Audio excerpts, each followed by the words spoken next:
Indian telecom industry एक वक्त में काफ़ी ज़्यादा बड़ी हुआ करती थी। आपके पास में इतनी चॉइसेस होती थी किसी भी कंपनी का सिम लेने की, चाहे आप एयरटेल का ले लो, चाहे आप एयरसेल का ले लो, चाहे आप आइडिया का ले लो, चाहे आप वोडाफोन का ले लो। मुझे याद है मेरा पहला जो सिम कार्ड था वो एयरसेल का था और वो नंबर खैर अभी भी चल रहा है, पोर्ट करवा के किसी तरीके से काम चल रहा है उससे। लेकिन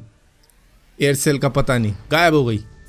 इसी तरीके की बहुत सारी कंपनियां हुआ करती थी। टाटा डोकोमो हुआ करती थी, टेलीनॉर हुआ करती थी, रिलायंस कम्युनिकेशन हुआ करती थी, एमटीएस नाम की भी एक हुआ करती थी और बहुत सी हुआ करती थी। यहाँ तक कि आइडिया भी कह लो, वोडाफोन भी कह लो, क्योंकि ये दोनों भी एक्चुअली में बंद ही हैं। ये दोनों मर्ज होके वीआई नाम की एक नई कंपनी बनी है। अगर एयरसेल की बात करोगे तो 1999 में ये चालू हुई थी और 2018 में जाकर ये बैंक करप्ट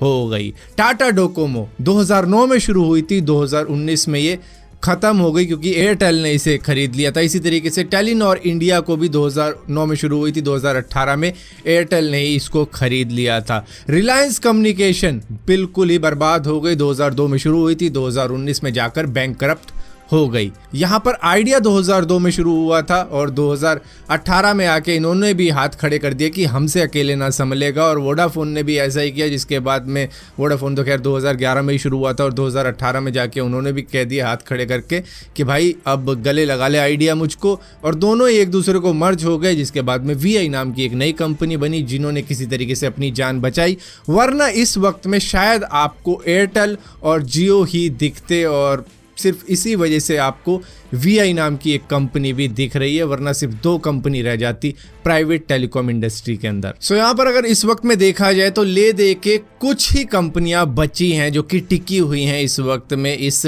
टेलीकॉम इंडस्ट्री के अंदर। चाहे जियो की बात करो जो 35% का कैप लेके चलती है पूरी मार्केट का, एयरटेल करीबन 30% कैप लेके चलती है, वीआई 25% और बीएसएनएल सिर्फ 10%। बाकी की सभी कंपनियां अब रही नहीं है, मतलब अगर होंगी भी तो उनके पास में इतने ज़्यादा ग्राहक रहे नहीं है क्योंकि वो खुद को संभाल ही नहीं पाए। और जो भी एजीआर पेमेंट था जो कि 20 साल का ड्यू था सबको देना था, उसमें खैर जियो तो बिल्कुल नया था, वो तो 2016 के वक्त में ही आना शुरू हुआ था और उन्होंने तो कई सालों तक फ्री में हमें इंटरनेट दिया है, फ्री में कॉल करने को मिल गया था सिम। तो यहाँ पर उन्होंने तो फटाफट से चुका दिया क्योंकि वो तो बिल्कुल अभी अभी आए थे और उनकी तो पूरी तैयारी भी थी। यहाँ पर 20 साल का जो एजीआर रहता था एयरसेल का, एयरटेल का, वोडाफोन का, आइडिया का, या फिर एमटीएस नाम की एक कंपनी थी, या टाटा डोकोमो का, इन सभी ने हाथ खड़े कर दिए कि भाई हज़ारों करोड़ रुपए कहाँ से चुकाएं, इससे बढ़िया तो बैंक करप्टी हो जाए, वही बढ़िया है। तो ये हालात हुए थे इनके, वरना अगर ये ना होता तो शायद अभी इस वक्त में इंडिया के अंदर 20 से 25 टेलीकॉम कंपनियां मौजूद होती और आपके पास में कई सारे ऑप्शन होते सिम कार्ड के लिए और तरह तरह के प्लान के लिए।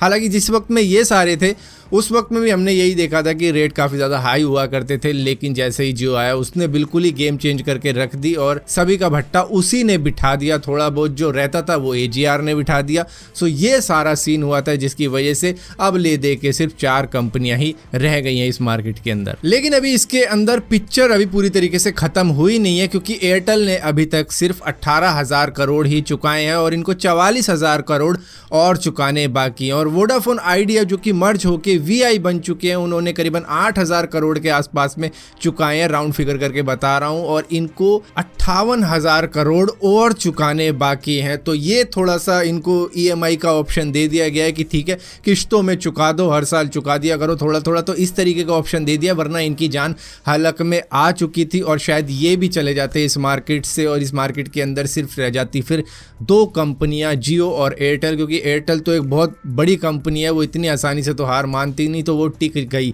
इस वजह से ही। लेकिन अगर ऐसा हो जाता सिर्फ 2 कंपनियां बच जाती तो शायद आपको देखने को मिलता है डुओपोली, और उसके अंदर शायद ये दोनों ही मिलके कुछ ऐसा काम कर डालते कि रेट ऐसे रख देते कि चल दोनों ही सेम रेट रख के चलते हैं ताकि दोनों ही कंपनियां कमाएं और दोनों ही कंपनियां बचाएं। लेकिन जियो ने जिस तरीके का खेल किया था वो तो खैर हम सभी को अच्छा लग रहा था उस वक्त में, लेकिन अब अगर आप देखोगे तो 22 कंपनियां जिस वक्त में थी मतलब टोटल, और पूरे इंडिया के अंदर अब हमें सिर्फ 4 कंपनियां ही देखने को मिलती हैं, जो कि एक बहुत ही स्कैरी सिचुएशन है। क्योंकि अगर 1-2 कंपनियां और कम हो गई यहाँ पे इंडिया के अंदर तो यहाँ पर शायद आपको जितना सस्ता इंटरनेट इस वक्त में मिल रहा है उतना सस्ता इंटरनेट ना मिले, जितनी सस्ती कॉल रेट मिल रही है आपको उतनी सस्ती कॉल रेट ना मिले, क्योंकि उसके बाद में गेम शुरू हो जाती है मोनोपोली की या डुओपोली की, जिसके बाद में हम सभी बस हाथ पे हाथ धरे बैठे रह जाएंगे और ये देखते रहेंगे कि रेट ये तो पुराने वाले ही आ गए। जिस तरीके से पेट्रोल के रेट हम देख रहे हैं कहाँ तक जा रहे हैं, क्योंकि पेट्रोल को कंट्रोल गवर्नमेंट ही करती है और इनके रेट को यही कंट्रोल करते हैं। तो इस वजह से ये सिचुएशन थोड़ी सी स्कैरी है कि अगर एक कंपनी और कम हो गई तो यहाँ पर शायद हमको वही टाइम देखने को मिलेगा जब इंटरनेट हमें काफ़ी ज़्यादा महंगा मिला करता था। सो फिलहाल के लिए इस वीडियो के अंदर यही था कि किस तरीके से टेलीकॉम इंडस्ट्री इंडिया के अंदर कहाँ से कहाँ पहुँच गई सिर्फ एक कंपनी की आने की वजह से। खैर हमारे को तो फ़ायदा ही हुआ है, खैर हमें तो इतनी ज़्यादा दिक्कत नहीं है, लेकिन फिर भी जितनी ज़्यादा कंपनियां घटेंगी उतना ज़्यादा तो हमें भी थोड़ा बहुत दिक्कत आएगी आगे चल के। तो फिलहाल के लिए इस वीडियो के अंदर इतना ही था। अगर ये वीडियो आपको पसंद आती हो तो इस वीडियो को लाइक ज़रूर करना, शेयर ज़रूर करना और अपनी राय ज़रूर बताना कि आप क्या सोचते हो कि अगर कंपनियाँ घटेंगी तो क्या हमारा फ़ायदा है या बढ़ेंगी तो फ़ायदा है, या फिर कहाँ पे गलती हो रही है। सो फिलहाल के लिए इसी टाइप की और भी वीडियो देखना चाहते हो तो इस चैनल को सब्सक्राइब जरूर करना, और सब्सक्राइब किया तो बेल का आइकन जरूर दबाना, वरना आपको मालूम नहीं चलेगा मैंने को वीडियो डाली भी है।